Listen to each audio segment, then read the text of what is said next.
Let us look at this video on electromagnetic spectrum. We know we are surrounded by electromagnetic waves. And why do we call it a spectrum? Let's see that. As well as we will be looking at their properties. Yes, we know we are surrounded. Your microwave, your cell phones, TV, our computer networks, even our radio, as well as even our x-rays that we take when we have fracture. All these are electromagnetic waves.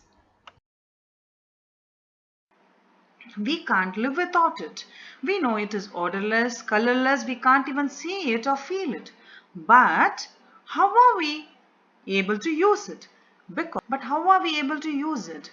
These electromagnetic radiations are electromagnetic waves. Look at it. These electromagnetic waves, they all of them do not have the same property or same energy. Look at this wavelength. Yes, for gamma ray, the wavelength is so small or the energy is very high. Remember to look at the wavelength and hence the wavelength size and the energy. You all know as the wavelength decreases, energy increases. So each of these waves have different energy and hence their interaction with material or molecule is going to be different and hence our usage is different. The electromagnetic spectrum contains waves of different wavelengths or energy and hence they have different nature. Still the electromagnetic waves as such they have certain common properties. Hence what we use in case of radio is not same as in cell phone or it is not same as in case of microwave. So based on the property and the nature of the electromagnetic region, the usage changes. Now look at this. Can I compare electromagnetic waves with the waves of the ocean? Are they similar? They are similar, they are not same. Why similar? Both of them have crest and trough. Crest and trough. Yes, both of them move. In case of ocean as well as your electromagnetic waves. You can see the crest and trough. Electromagnetic waves are having electrical and magnetic nature, electromagnetic. But your ocean waves are mechanical in nature. Electromagnetic waves can travel in vacuum, but ocean waves, they need that any mechanical wave need material for that matter. Look at the transverse wave nature. Now, electromagnetic waves travels at the speed of light in vacuum. The distance between two subsequent crest or two subsequent trough, we call it as wavelength, and we have seen for every region of electromagnetic spectrum it is different. This is what determines its energy and hence the way it interacts with the molecules. Some are in the having nanometer length. Yes, some may have much more.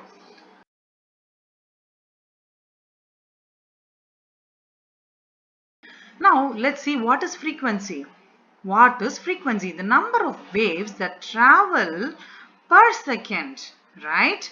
Yes, in this case, in a given second, 3 waves are crossing that place. You call it frequency. What is the unit? It is hertz, waves per second. In case, yes, you see it. Now, based on the wavelength, we call it as radio waves, microwaves. Radio waves have much longer wavelength and hence the energy is much lesser.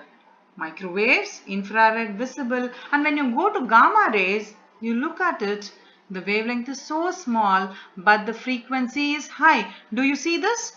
Yes, in a given second there are so many waves that are crossing that given point, right?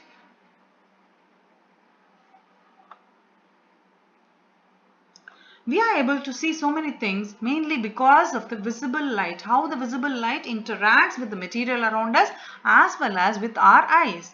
We are able to get information also because of other regions, radio waves, infrared waves.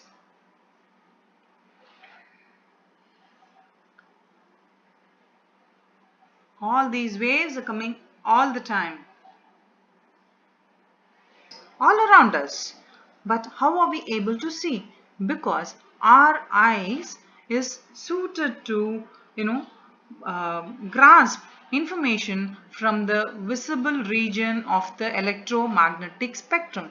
You have such a big spectrum, but then we are able to see only a specific region, which we call it visible region, which ranges from 4,000 to almost 6,000, 7,000 angstrom, right? The colors we see is only because of this visible region, and you know, very well know the blue color has got a different wavelength from red color. Now, why is this leaf looking green? The electromagnetic radiation or sun rays hit the green leaves, in that it absorbs all the radiation, all the wavelengths or energy, and it reflects only the green region, right? So we find it as looking green, right? So it's an interaction between the molecules in the leaf with the electromagnetic spectrum. Look at it. Yes, the way the molecules in the leaf, the way how it reacts or interacts with the, what is it, that particular part of the spectrum. Similarly, we have IR imaging, X-rays. All these depend on the way how the particular region of the spectrum interacts with the molecule, or because the different regions of the electromagnetic interacts differently in a different way with different molecules. What do we get? Different spectra, right? What is spectra? It is a graph which tells how well it interacts or how less interacts, what happens during the interaction. Yes, we call this as spectra. IR spectra, gamma ray spectra. These are very, very most useful for all the scientists in analyzing the molecules, the interaction, the material, right? Look at different spectrum. Yes?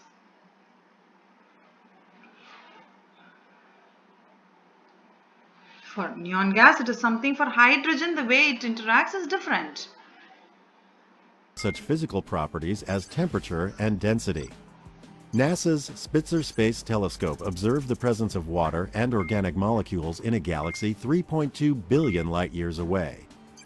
Viewing our sun in multiple wavelengths with the SOHO satellite allows scientists to study and understand sunspots that are associated with solar flares and eruptions harmful to satellites, astronauts, and communications here on Earth. We are constantly learning more about our world and universe by taking advantage of the unique information contained in the different waves across the EM spectrum.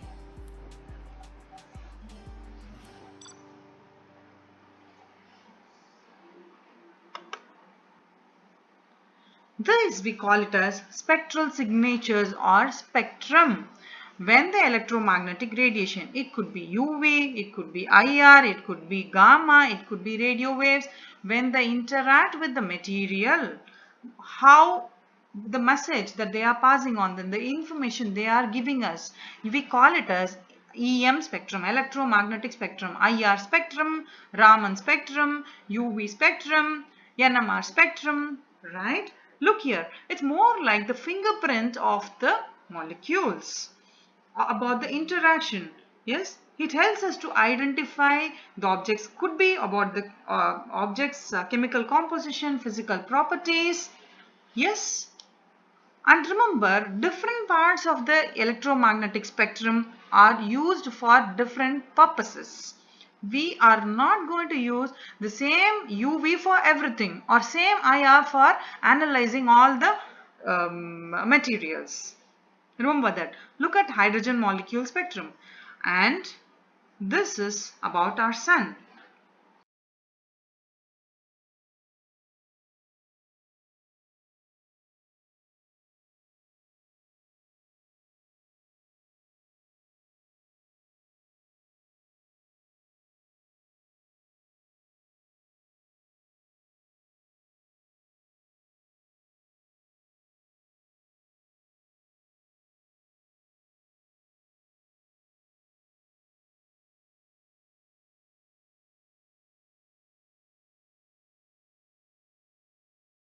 keep learning more and more, and depending on the information that is present in these spectral regions, we get to know about our own universe. And that's the best part of electromagnetic spectrum.